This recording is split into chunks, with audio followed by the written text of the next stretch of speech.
आइए हम समझते हैं लॉन्गेस्ट कॉमन सबसीक्वेंस प्रॉब्लम। ठीक है, ये हमें प्रॉब्लम है, एक डायनेमिक प्रॉब्लम है ये।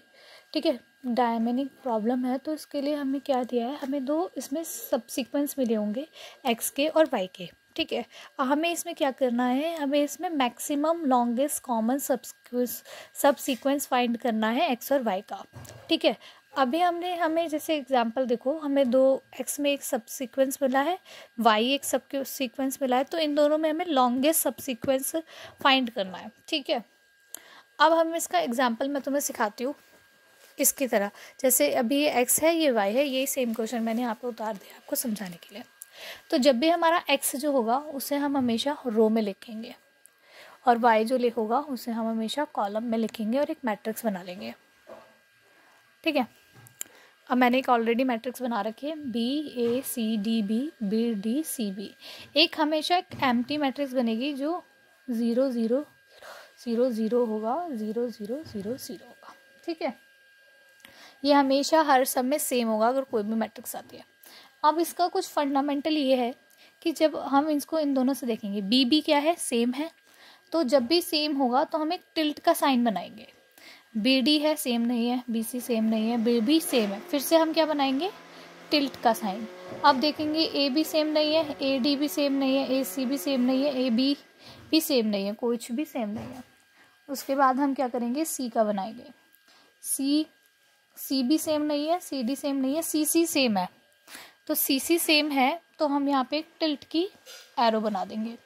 बस हमारा फर्स्ट स्टेप ये, जहाँ पर भी सेम हो वहाँ पे हमें टिल्ट एरो बना देनी है। उसका मतलब मैं अभी क्वेश्चन में सिखाऊंगी आगे, अभी पहला स्टेप करते हैं हम अपना।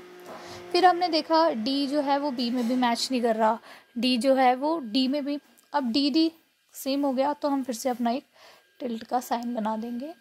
D C से मैच नहीं कर रहा, D B से मैच नहीं कर रहा, BB मैच कर गया, B D मैच नहीं कर रहा, B C मैच नहीं कर रहा, BB मैच कर रहा। फर्स्ट स्टेप हमारा हो गया। अब आते हैं दूसरे स्टेप पे।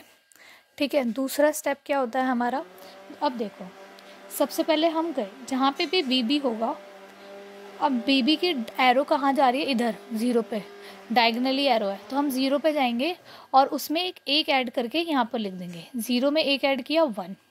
ठीक है, इतना समझ में आया। अब हम उसके यहाँ से इससे कंपैरिजन करेंगे कि 1 और 0 में कौन बड़ा है, 1, और 1 बड़ा है और उसकी एरो कौन सी आएगी, इस साइड। ठीक है, अब फिर से आता है C पे। अब 1 और 0 पे देखते कौन बड़ा है, 1। अब मैंने बताया था जब भी ये वाली डायगोनल आएगी तो इसका मतलब है डायगोनल में जाओ और उसमें एक ऐड कर दो। 0 + 1 कितना आया, 1। ठीक है, उसके डायगोनली में एक ऐड करना है। अब यहाँ पे आती हूँ, 0 और 1 में कौन बड़ा है, 1, एरो आ गई ऊपर की। 0 1 में बड़ा है 1, एरो आ गई ऊपर की, क्योंकि 1 तो ऊपर है। 1 1 में बड़ा है 1, ऊपर 1 1 में 1 बड़ा है। अब फिर से आते हैं, यहाँ पर किस में बड़ा है, 0 और 1 में 1 बड़ा है, एरो आ गई ऊपर। 1 1 में 1 बड़ा है, एरो आ गई ऊपर। अगर दोनों सेम होते हैं तो एरो हमेशा ऊपर की तरफ ही आती है। अब देखो फिर से टिल्ट साइन आ गया। अब मैंने बोला था डायगोनल में एक ऐड कर दो, डायगोनल कितना 1, तो 1 में एक ऐड कर दिया 2, तो यहाँ पे लिख दिया 2। इधर भी लिख सकते हो, कहीं भी लिख सकते हो, 2 लिख दिया। अब फिर से, अब देखो 2 और 1 में कौन बड़ा है, 2, तो 2 लिख दो और एरो कर दो इधर। ठीक है, इतना समझ में आया अभी तक, 2 कर दिया इधर।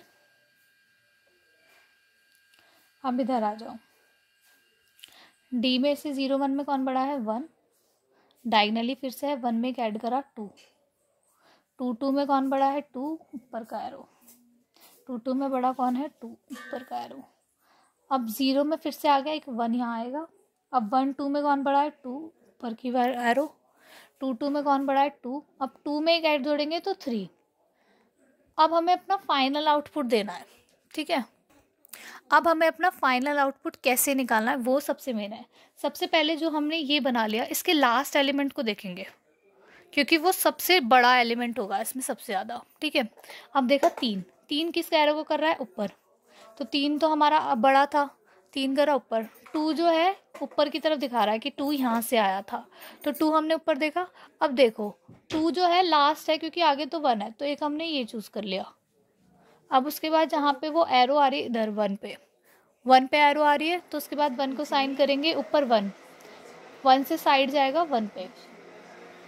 अगर फाइनल आउटपुट मिल जाएगा 1 तो ये हमारा आउटपुट हो गया। अब किस किस पे बना हमारा आउटपुट, एक तो बी पे, एक सी पे और एक हमारा डी पे। तो ये हमारा लॉन्गेस्ट सब सीक्वेंस है LCS। ठीक है, ये मेरा फाइनल आउटपुट हो गया। आई होप तुम्हें आपको समझ में आया होगा।